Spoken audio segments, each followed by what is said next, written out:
My mum was born in Broken Hill and her father was Khan Zayda Jr. His father was Khan Zayda Sr. He was born in 1869 in Afghanistan and he came to Australia as a 14-year-old boy. He arrived into the port of Fremantle and made his way across country and ended up in Broken Hill and running the mail between Broken Hill and Wilcannia, and ended up meeting my great-grandmother, who was a Barkindji woman living in Wilcannia, Mary Eileen Josephine Payne, otherwise known as Lulla. And they together moved to Broken Hill and started a family and had 7 boys and 4 girls in total, but 2 of the girls died very young. But the 7 boys and 2 girls all grew up and lived in North Broken Hill in what was known as the Camel Camp. And the youngest of those daughters is who I knew in my lifetime. So Auntie Mimi, so Miriam Zayda. I hadn't met her until I was in my early 20s. And it was a really interesting reunion. I was with my mum and my nana, and my nan had been here in Adelaide having a major operation at the Royal Adelaide Hospital, and I was working as a nurse at that time. Nan was on her way to go back home to Broken Hill, so we took her to Keswick, to the train station, and we were waiting for the train to come in. When the train came in, people had got off and they were getting their drinks and things, and Mum spotted a lady and she said to Nana, "That's Auntie Mim."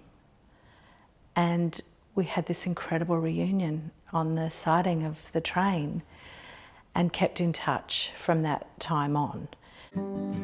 My great-grandfather, Ghulam Badullah, who came here in 1885 to be exact, up the port in Balochistan, there was a camel that was going loose and crazy, and he tamed the camel. And that's when the British colonisers were there at that time. They noticed that this young man and how he tamed the camel, and they put him on the ships. They said, "Hey, we need you in Australia." He was probably like 14, 15. He landed in Port Augusta in South Australia, and he moved his way towards Western Australia. In the 1920s, there was a flood that took place in Geraldton, which is Midwest and Western Australia. So he used his camels to distribute goods. He used his camels to help people and bring them to safety. And for that, the Western Australian government granted him citizenship, was very rare at that time. And they gave him a piece of land, a station in Mount Magnet, which is Midwest, Western Australia. And while he was on the station, he had a Malay man that worked there. The Malay man was married to an Badimaya Aboriginal woman who was from that area. And he said, "I have a daughter, Marianne, and I would like you to marry her." And my great-grandfather at the time was about 40 years old and she was 14. So at that time, that was kind of deemed acceptable. And so they got married, and then they had 4 children after that. He was the halal butcher in Broken Hill, so he was very highly regarded by the community. He and the sons would sink wells, so they knew about finding water. They would move houses on jinkers, those little wooden trolleys. They would lead the prayers. And Nana Zayda, she was a midwife, and so she would take Aboriginal women who would come into Broken Hill, would stay with the family, because the women, when they came to Broken Hill to have their children, they weren't allowed to stay in the hospital. So they would stay with the family before and after the birth of the children. My great-grandmother Mariam, she went to a medical checkup. She was 27 years old. She didn't come back alive. We don't know what happened, but my great-grandfather all of a sudden was left with 4 children. One was with my grandfather. Every couple of weeks, the van would come to try to take the kids away. He had money, he had wealth, and he wanted to maintain that Muslim identity for his children.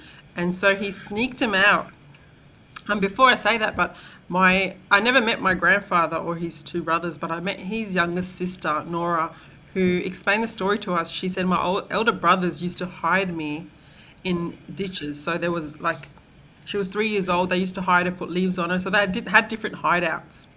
So my great grandfather, he had enough of this. So he decided, I'm going to sneak them out, and he sneaked them out with a cousin who was also a Kamelia, to back to Balochistan. And so he shipped his children off there, and that's when my grandfather and his siblings grew up. And my grandfather came back when he was about 16. So at that time, he won't be taken away per se. He has the ability to work, so he still has that citizenship because his father had citizenship. So that's how my family slowly started coming back. She was, a practicing Catholic. He was a Muslim. So you can imagine the differences that alone would have brought. And I think from what people say, they were very vocal, they were passionate people. But ultimately that they were very caring and loving and very giving people. There's a lot of similarities between Aboriginal culture and Muslim religion. For example, the respect for land, respect for animals, respect for elders and family members. That whole concept of it takes a village to raise a child. To push through all of the barriers that they would have had against them is really remarkable and shows the resilience of our cultures. Yeah, I feel really proud to be who I am, and I know that my own personality comes from, these people, from the knowledge also that I have of who they are helps me to see my way forward. There is a real strong generosity of spirit amongst my Aboriginal and my Afghan family, absolutely. It was a discovery for me because it made sense how both of my cultures came together and how they complement one another, being Baluchi, Muslim and Aboriginal, and they all have different aspects, but they all come together in a positive manner. They came together and their union formed this incredible family that hundreds and hundreds of us are a result of, and we all have our own unique lives and experiences,